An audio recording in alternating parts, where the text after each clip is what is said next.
2026 has been a marathon so far. That's my little segue into the message today. Whew, okay, I need a breath. What is it? Breathe out, breathe in the flowers, blow out the candle. Okay, thank you.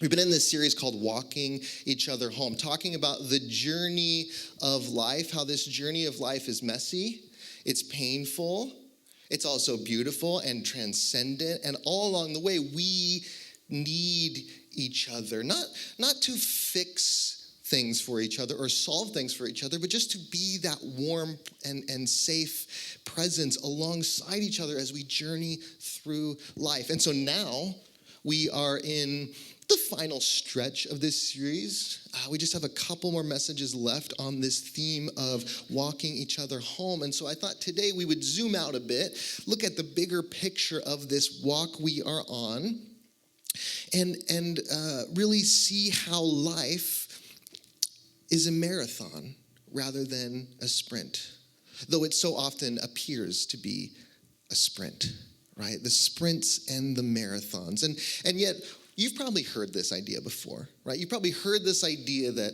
well, some things are a sprint, other things are a marathon. Anyone kind of heard this analogy before? Yeah.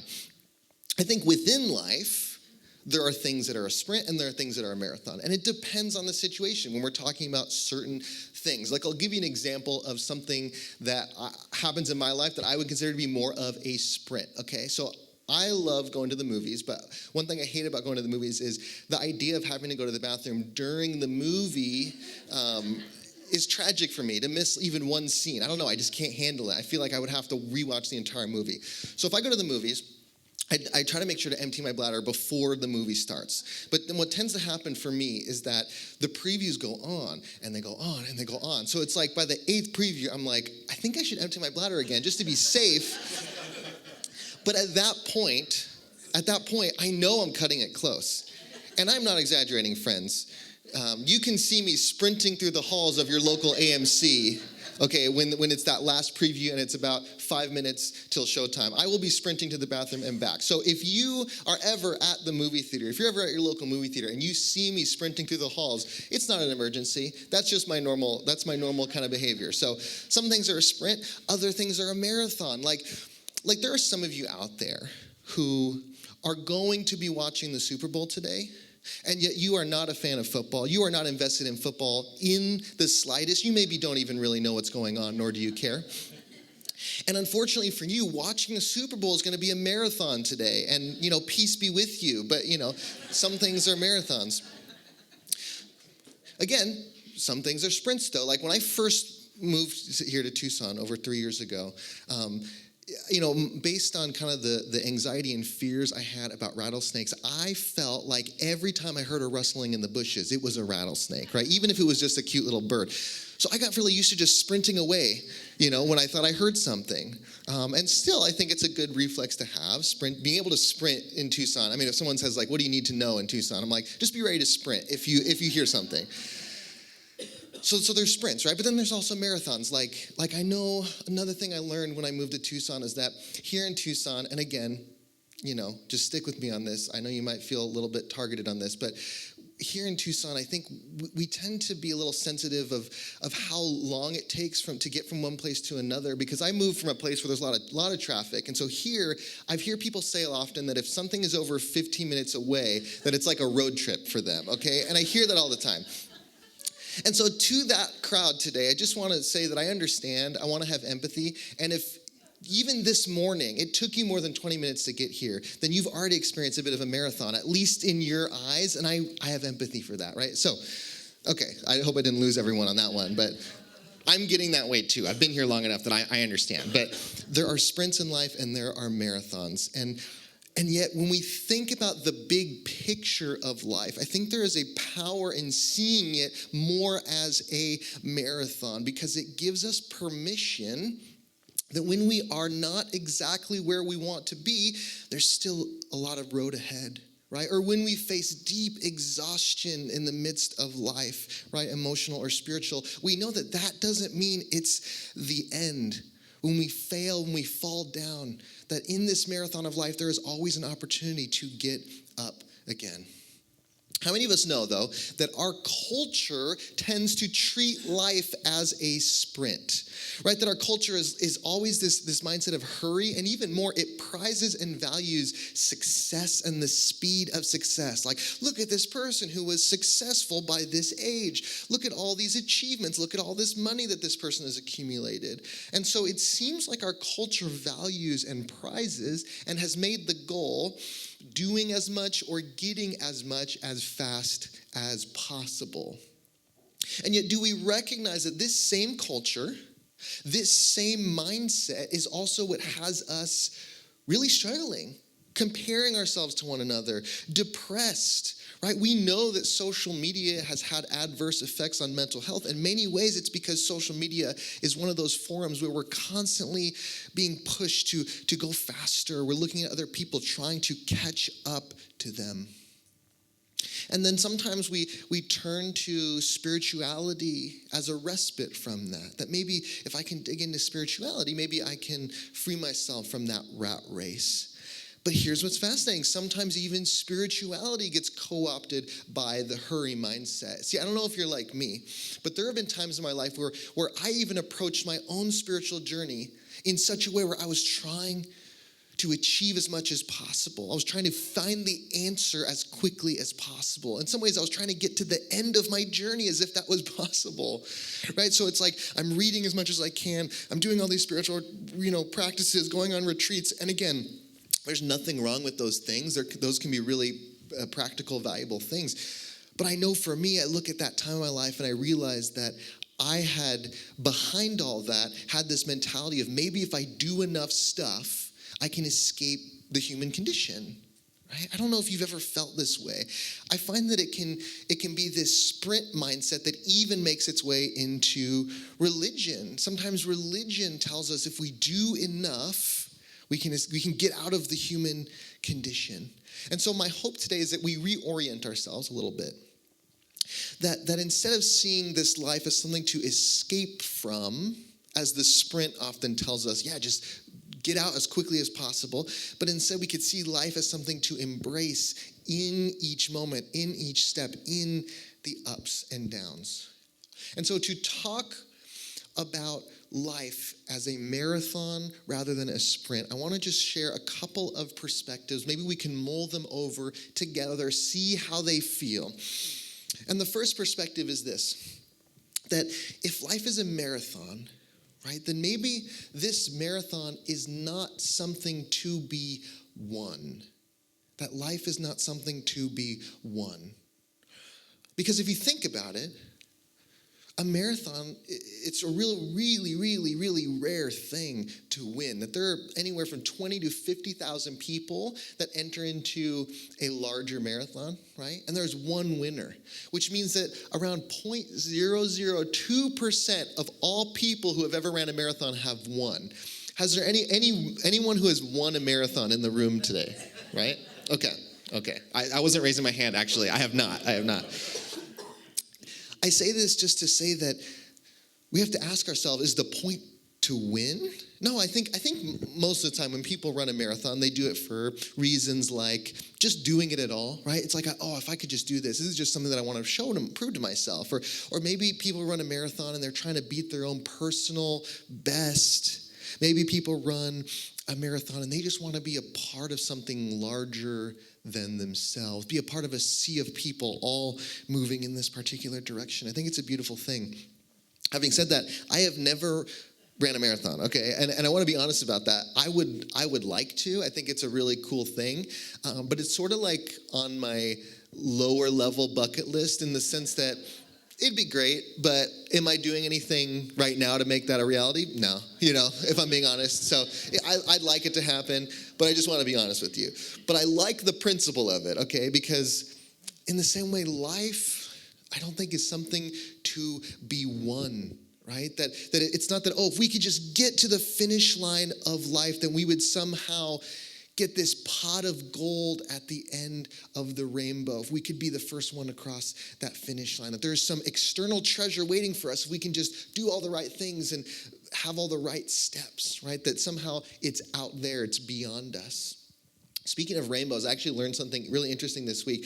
A rainbow is actually a cone of light, and we're only seeing the top half, but that cone of light extends out from wherever you are, right? The sun behind you, and wherever you are facing that cloud and that rain. And so the rainbow is actually coming, in many ways, it's extending out from you, right? So in some ways, you're the pot of gold at the end of the rainbow. There you go, right? The idea here is, though, is that the prize that we're looking for, it doesn't have to be external. That maybe the real point is to live, right? Is to be you, is to experience life from your perspective, is to experience this walk, is to run this race. As the author Ursula K. Le Guin once said, it is good to have an end to journey toward, but it is the journey that matters in the end. Friend, our goals are worthwhile. Our dreams are meaningful. The destinations that you have for yourself, they are of value. But I think it is important for us to reorder things a little bit, to recognize that our goals, our dreams, our destinations, they give us purpose, but it is ultimately the journey that matters most.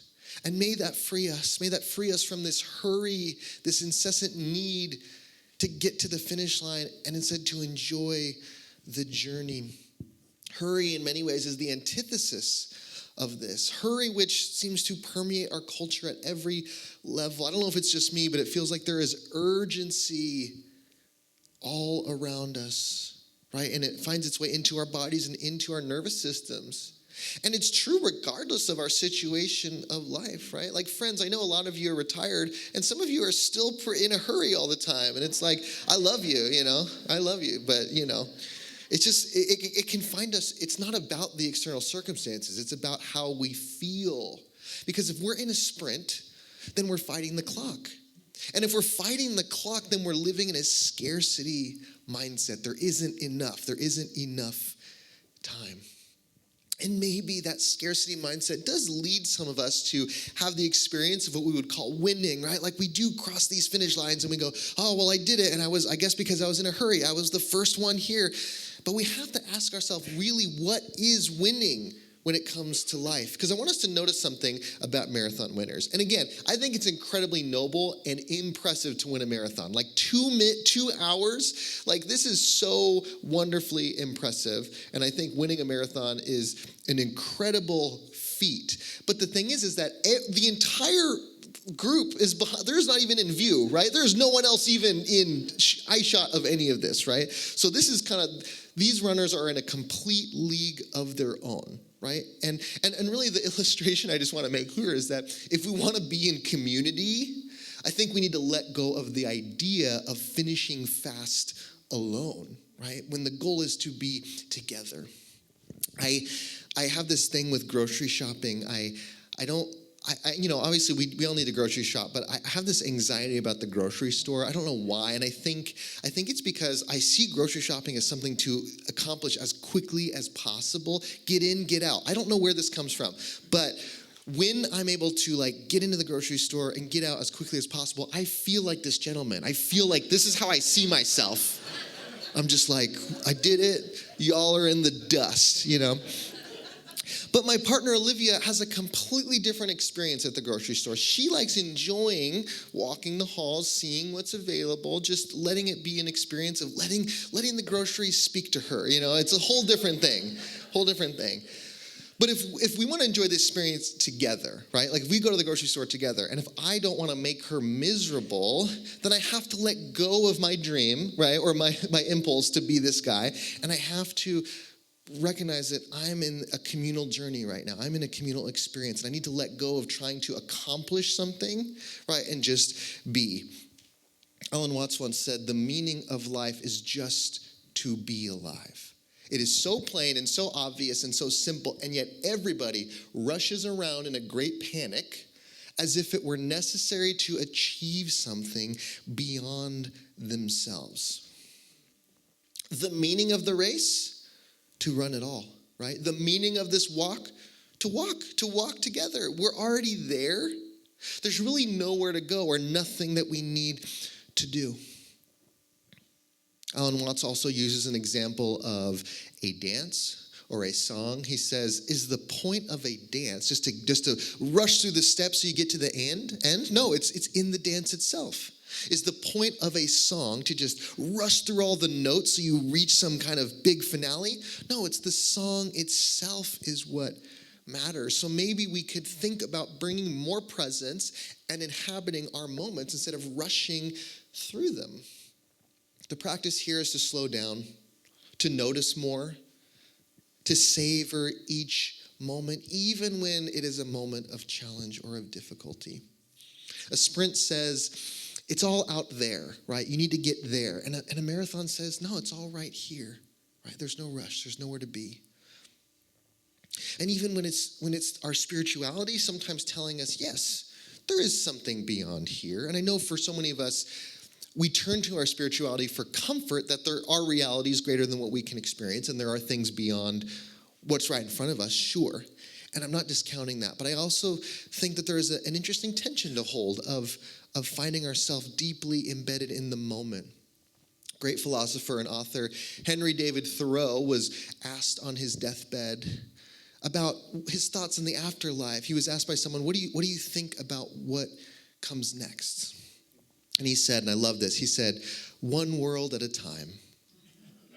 And that's an encouragement for us today, right? That despite all that's out there and all that might be waiting for us, one world at a time. Let's be where we are. And if we do that, if we can find ourselves in the moment, the reality is that sometimes the moments that we're in are going to get challenging.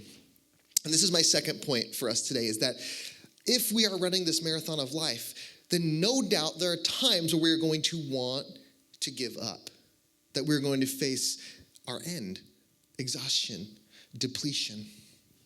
I have a friend, his name's Dave, and Dave used to run ultra marathons. So a marathon is 26.2 miles. An ultra marathon is anywhere from 50 to 100 and up to 250 miles at a time. And often up and down mountains and in really, pretty incredible terrain. And so when I talked to Dave about his time as an ultramarathon runner, and by the way, he wasn't just like someone who did this casually, he was like ranked and was in magazines and all this stuff. And so I'll talk to him about his time running ultramarathons, and it's as though I'm talking to him about Narnia. We're having a conversation and I'm hearing about this fantastical journey. I'm like, is this a movie? I'm like, you had a headlamp and you didn't sleep, and it's crazy, right? But he's told me about this, and we've had these conversations, and there's something about this ultra marathon that I do find to be really universal and really fascinating, okay? There's something that every ultra marathon runner experiences, right? No matter what level you are, no matter what kind of race. And basically what happens is that for every runner, there is a point during each race where they hit this mental, physical, and emotional wall. And something in them says, what the heck are we doing? Why are we torturing ourselves? Right? Like, what are we doing running this 250-mile race? Like, are we crazy? Just be done. What is the point? And this is something that every runner experiences. And there is a name for this experience. And you are going to think I'm joking when I tell you the name of this experience, but I am 100% serious. This is verified, that when this happens, they consider it bonking out, okay? Bonking out. I'm serious. And basically to bonk out means that you hit this physical end, and it leads to your emotions and your spirit kind of falling apart for a moment. And it's something that you must learn how to overcome. And so Dave told me, he said, this tends to happen for most runners around mile 45. And that's not even halfway, right? And I said, yeah, for me too. Yeah, 45 is when I tend to, I get it. I feel that, yeah. But here's the thing. Maybe you're out there and you're like, well, I've even if I haven't ran a race like that, I've felt that in my life. Because friends, we all have these moments of bonking out where we just can't do it anymore. We feel like we've hit an end, we've hit a wall. And what I love about this illustration is it just reminds us that it's to be expected. in this race of life. It's not to be seen as something that we failed or we did anything wrong. That is part of the race. Friends, maybe the demands of being you sometimes get to be too much. I know exactly what that feels like, right? And we could reach our end physically, emotionally, spiritually, right? Maybe it wasn't mile 45, maybe it was age 45, right? It could be circumstances. Or maybe sometimes there's just this existential reality that we get to a certain point of life and we just are like, what is happening? Why? And we have a dark night of the soul. But if we're going to talk about this from the lens of the marathon, right, stick with me, then I want to stick with this metaphor, and I want to, again, use some ultra-marathon wisdom. So I'll introduce you to Dean Karnazes, one of the best ultra-marathon runners in the world, and he said something. He said, I love this. He said, I realized I could run for days if I stopped worrying about how far I had to go. A reminder for me that so much of our sense of endurance and resilience in life is about our perception, how we see things, what we are focusing on. That when we are focusing on that which is way ahead of us, instead of grounding ourselves in this moment, then of course we're going to be overwhelmed. Right? Or if we're looking at what other people are doing all around us, then of course we might end up discouraged. But I love this idea of letting go of the worry about how far we need to go and instead just finding ourselves in the moment we're in. Stoic philosopher Emperor Marcus Aurelius once said, do not disturb yourself by imagining your whole life at once. I think this is another way of saying the same thing, right? Don't get overwhelmed with the big picture. Take it one step at a time. Okay, I'm going to ask something of you real quick, and it's a little bit of a favor. I want to ask you to indulge me for about a minute and a half because I'm going to talk about the Seattle Seahawks. Okay, can you indulge me for just a minute and a half? Okay, thank you. I heard some green lights out there. So I've been a Seahawks fan for 9 years, and in those 9 years, they have never made a Super Bowl. Today, they're in the Super Bowl, and so this is why I'm asking for just a little bit of grace from you today. And so I want to use something with the Seattle Seahawks as an illustration for today. Okay, there is a quarterback for the Seattle Seahawks. The quarterback for the Seattle Seahawks, his name is Sam Darnold. This is his first year as the quarterback, and in his 8 years in the NFL, he has played for 5 different teams. That's 5 Sam Darnolds. And what I want you to understand about playing for 5 different teams is that in his 8 years in the NFL, he has been drafted and benched and traded and benched and traded and benched and traded and benched and traded. And essentially, he's experienced a lot of rejection, a lot of feeling like a lot of failure. And you might be out there and you might be going, well, he's made millions of dollars along the way. Hush, just hush. I asked for 2 minutes, okay? But there's something that people have been noticing about him. You know, people have been asking him, like, you've had this really amazing journey. How do you feel getting to the Super Bowl? And he says, you know, I don't worry about that too much. I don't think about that too much. There was actually, when they draft someone, they do an official assessment. And on his official draft assessment back way 8 years ago when he was drafted, they actually said in writing, they said, he's not necessarily the best passer. He's not necessarily the fastest runner, but he is, and I quote, not affected by failure. And so it's fascinating that you have this guy who's not the best, not the strongest, not the fastest, but he has learned to stay in the race and not get discouraged when things don't go his way. And that has led him to a Super Bowl and led his team to a Super Bowl. And so 2 things I hope you get from this. 1, if you weren't sure who to root for today,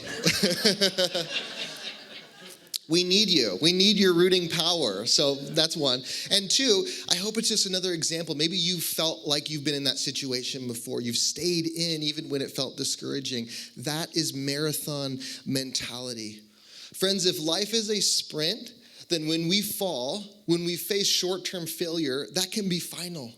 But if life is a marathon, then short-term failure, short-term challenges, they don't have to define us, right? That we can always get back up. All of us have been through things that we thought we would never get up from, but you did. You're here. And so my message to us today is, can we keep going and not let those moments define us, even if that's a moment that we feel like we're walking through right now?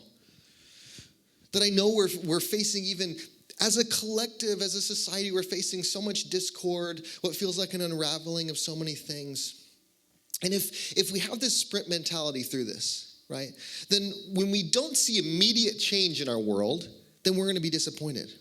But if we take our marathon mentality even into this, then maybe it's a reminder to keep getting up. That failure, that discouragement isn't final. Friends, can we keep hope alive? Can we see our collective push towards greater things as a marathon that we can all be a part of? And if we can do that, right, then we recognize, okay, marathon's not to be won, and it's going to get hard, but sooner or later, this is our last point, sooner or later, we all reach the finish line. And no one knows when your moment to cross the finish line is going to come.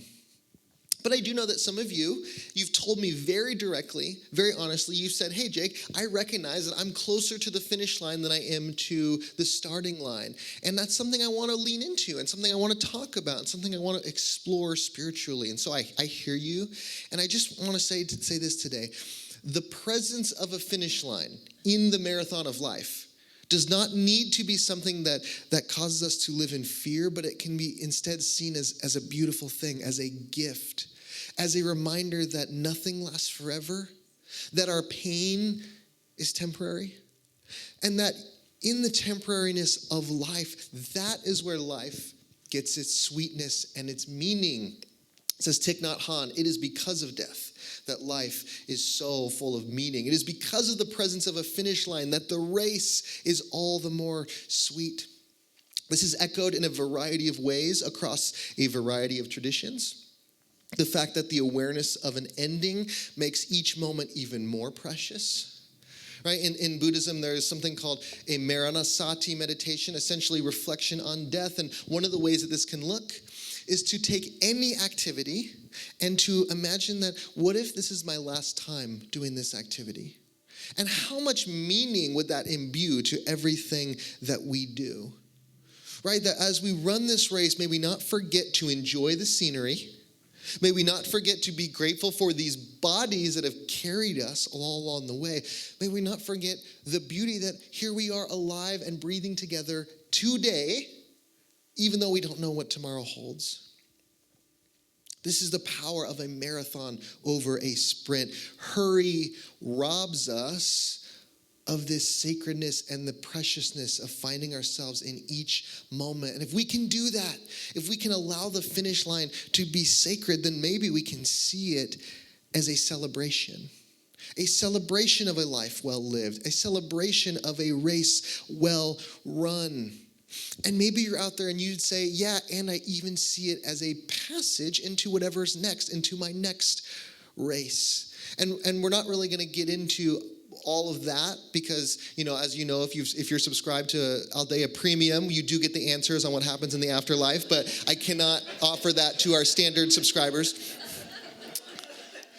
I'm just kidding. I will just offer one thing because I just will offer one quote. Obviously there's so many beautiful ways to look at this, but I will offer one quote. If we're going to be talking about the finish line, I will offer this amazing quote from Rabindranath Tagore. Death is not extinguishing the light. It is only putting out the lamp because dawn has come.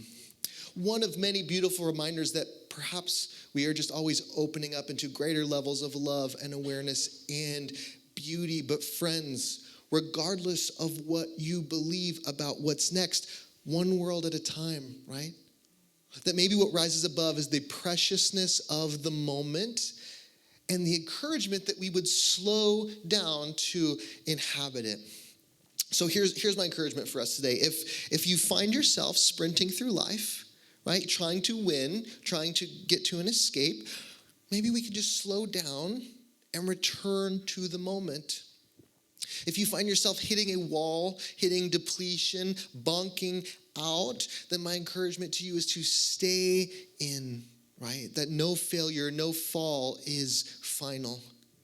And if you find yourself nearing the finish line, or maybe just a little more aware of the finish line today, may that not take away the joy and the beauty and the preciousness of life, but may it give it meaning. May it give meaning to every single moment. And as we close today, As we've been closing for this last few weeks, I want to just invite you to find the gratitude for the sacredness of this moment that we've shared together. So if you're comfortable, I just want to invite you to close your eyes or find a soft gaze. We've been over these past few weeks just taking a moment as we close together to reflect on how precious and unique this moment was. That for an hour together, we gathered in an arrangement that will statistically never happen again. That this exact group of people will never happen quite the same. And I want to encourage you in this moment to just have some gratitude for those who walked alongside you, resonated alongside you, breathed alongside you in this journey that we went on today. And as we reflect on this journey we went on, may you allow anything that really stood out to you today as something you want to bring into your life, something worth holding on to, an insight, an image, a feeling. Would you just take a moment to allow that to crystallize, to imprint onto your heart as something that you can bring into your days and your weeks and your months to follow? And with a final breath, just taking gratitude for this moment, this space, these people, this community. And with that, I invite you to open your eyes. So grateful to have you here with us today. Go Seahawks.